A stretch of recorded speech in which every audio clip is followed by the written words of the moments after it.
Hey, welcome back to Footy Fin, a place where footy fans like you and me can discuss the rugby codes and reflect on things and make predictions, etc. The Wallabies played Japan in Japan on Saturday afternoon, early evening. Wallabies came away with a 19-15 win, quite narrow.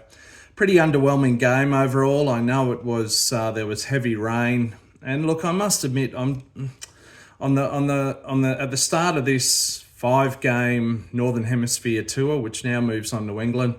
I'm just a bit ambivalent about the whole thing. It's been a long and exhausting season, and the Wallabies ended the Rugby Championship in very underwhelming fashion against New Zealand as well. I'm not that excited at the moment.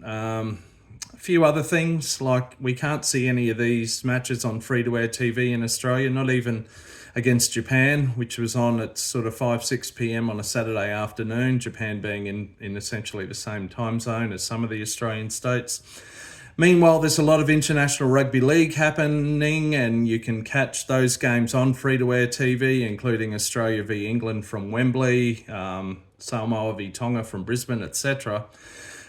So yeah, I don't know. I'm just a bit off rugby and the Wallabies at the moment. Also, the ongoing kind of fly half revolving door that's seen Lolosio and Liner and Edmed and somehow Ben Donaldson being left out in the cold, and now Carter Gordon being re-signed after an NRL career that lasted exactly one match.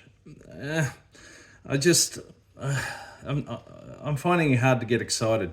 Also, some really weird. I know that player fatigue is an issue, and let's talk about that briefly because I said it's been a long year.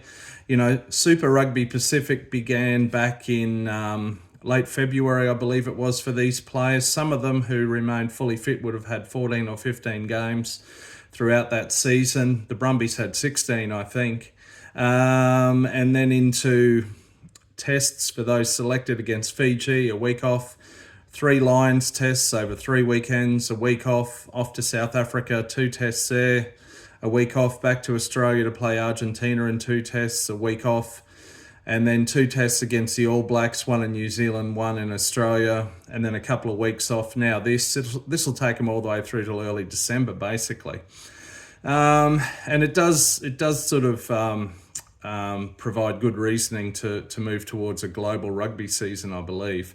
But anyway, that's a bit of a tangent there, but also some of Joe Schmidt's selections. So yes, I know fatigue is an issue, and that was a factor in the Bledisloe tests, I think, for the Wallabies, having started with the Lions series and Fiji before that.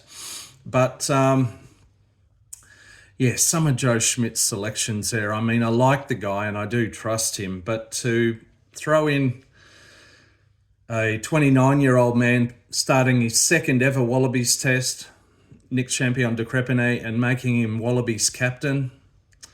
I'm sorry, Joe, that's kind of cheapening the Wallabies captaincy. Not with you on that.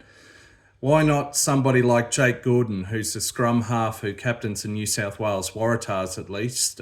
Champion de Crepine is not the force captain, to my knowledge. Well, not the regular one. A bit, I don't know. And I just don't get why Joe Schmidt keeps overlooking Ben Donaldson. Has Ben done something inappropriate to Joe or his family or something? Like, what is going on there? The poor guy. Maybe he'll get a start over in Europe or England.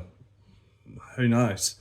He went ahead with the New South Wales halves combo, Gordon and Edmed. A lot of people the jury's still out on Edmed. Maybe he will develop into a competitive international player. Went with the red centres combo, so Ikitau and Suali'i being rested. We had Paisami and Fluke in there. I don't necessarily have an issue with that.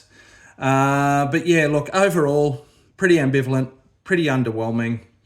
But England is next. They'll be looking for revenge after the Wallabies beat them at Twickenham last year. Maybe that'll get me motivated through the week. I don't know. For now, let me know what you think in the comments, please. and like and subscribe if you haven't already. Thanks for listening. I'm going to go find a rolling maul to stick my head into. But yeah, let's look forward and hope the Wallabies can win at Twickenham once again this coming weekend. See ya.